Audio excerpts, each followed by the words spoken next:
My framing square is a really cool tool. This is a protractor, right? If you're building a roof, you're building angles. You use a protractor to build an angle with, correct? So here's my protractor. How do I turn this into a protractor? Well, in order to do that, I need to know the math.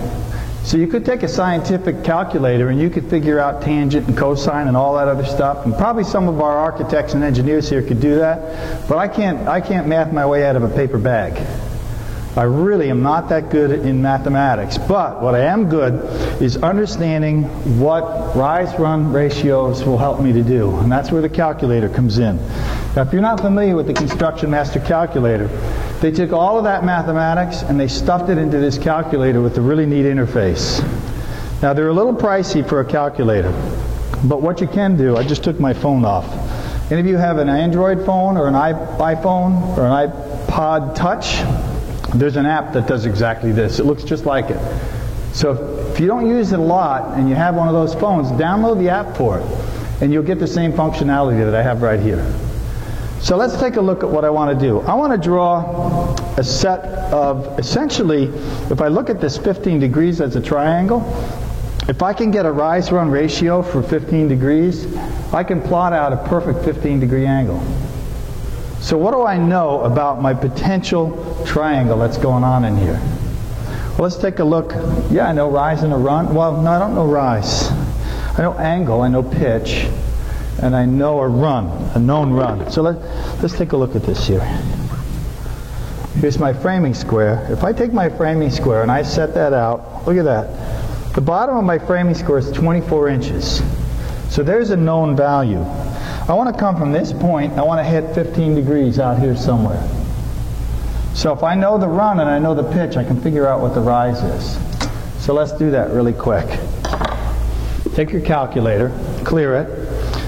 Two known values. One is 15 degrees. 15, pitch. So it's 15 degrees. Not 15-inch pitch, it's 15 degrees. So we have 15 degrees as pitch, and I also know that it's a 24-inch on the run. What am I looking for now? Yeah, I want the rise. If I hit rise, it's 6 7/16. 6 7/16. So what we'll do is we'll take our framing square, and I'm going to put a mark, hopefully so you can see this. 6 7/16.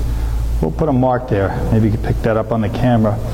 And I'm going to set it right here at 6 7/16 and set that flush right there and make a mark. I'm going to start making little triangles here. So if I go from here, I need a longer rail. And just mark that off from the center to here. Here's my first 15-degree sunburst right there. So that's number one. Here's number two. Go from the center again and set it right on that line. And I'm going to do that same mark up here. And I'll work my way right around the entire sunburst. And I've divided it very quickly and easily into 15-degree elements. And that's what I'm going to do. I'm going to work my way all the way around. Now this is easy when it's little like this, but say you were asked to do a big gable end, and maybe it isn't a semicircle, maybe you're doing it at a hardy siding, and you need to lay these all out. Well, I don't care what it is. Whatever the run is, if you come up straight 90 degrees, you can figure out an angle. And you don't have to do it out here. You can do it here, here, anywhere you want. So you can figure out the angle. I just turned this thing into a great protractor. You tell me what angle you want to get, and I can use my framing square to get almost all of my angles. That's what a roofer's doing when he uses his framing square.